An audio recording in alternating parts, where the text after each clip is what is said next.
I remember when you were talking about doing this, like, I'm going to go get on a train and I'm going to write an entire album. And I didn't know if I could do it. You I just had given yourself though this challenge, and it, to me, it was also a way to go, the world stopped and I need to get unstuck. I need to process this somehow. And you're going to force yourself to get on that train and make a record. And when you said that, I was like, man, I can't wait to hear how this ends up, because it's difficult. It's either going to be a train wreck, right? Right. Like a literal, I have made all of the train jokes, so don't even get me started. But yeah, I mean, I think people were kind of like got their popcorn out and were like, let's see how this is going to go. And it really took something for me to, like, I had the idea about 2 months before I had the ticket, before I was like supposed to leave. And I knew at that point that like Kevin was not going to be able to come. And it was like I sort of knew that was my friend. And so I said it. I was like, do I tell my fans, who I've always been really, really upfront and open with, and I would share like my goal is to get on a Billboard chart with this, before they changed all the charting rules to make it impossible to get on the New Age Billboard chart. But like I would say things, and I would really be afraid to like hit send on that email to them, because I'm like, what if I don't get it? What if I feel stupid? But at the same time, there's all these other like tangential wins that come out of just being really open with what you want and really clear. Because if you're not clear, no one else is going to know how to help you, right? Or show up for you. So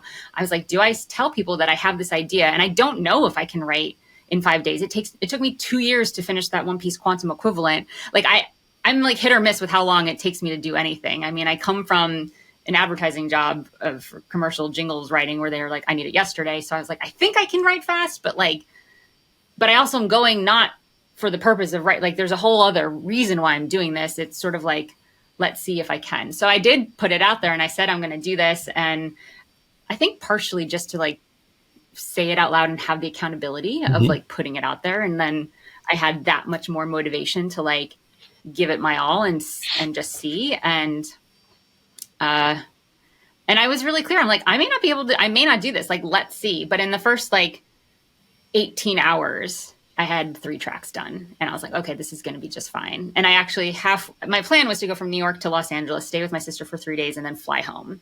I was supposed to go to the Grammys, but that was the year they had moved it to Las Vegas 4 months later because of COVID. So like I had all these plans and they all got kerfuffled. And I was like, you know what, I'm just going to go and fly home. So 2 days into the train trip, I ended up canceling my flight and booking the train ride back, because I just knew that I wasn't going to be not done with the music, but done with the experience. And so then it ended up being 9 days total on the train. And so I sort of wrote all the stuff on the way out and had 14 tracks.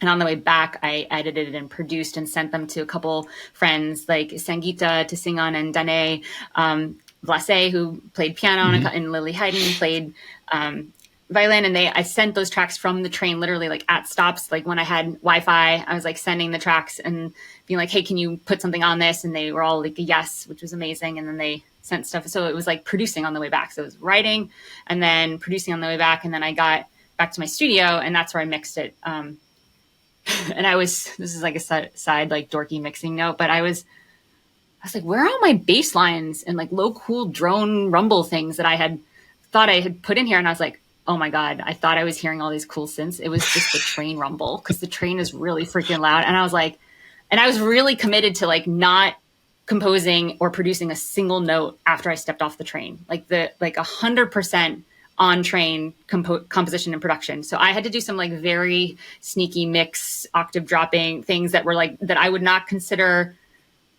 composition, but I had to fill in some of my very empty bass because the train was no longer rumbling under my butt.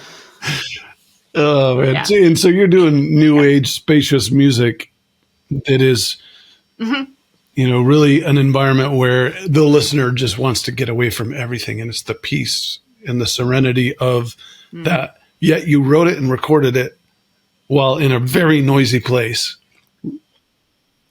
Yeah. I even brought my like little like microphone that I travel with, and I was like, I'll sample sounds. I was like this, the train horn. No, it is so loud. Like there's no sound on there that anyone wants to hear. I'm like, this is noisy bullshit, and nobody wants to hear this. Nobody wants to hear this shit.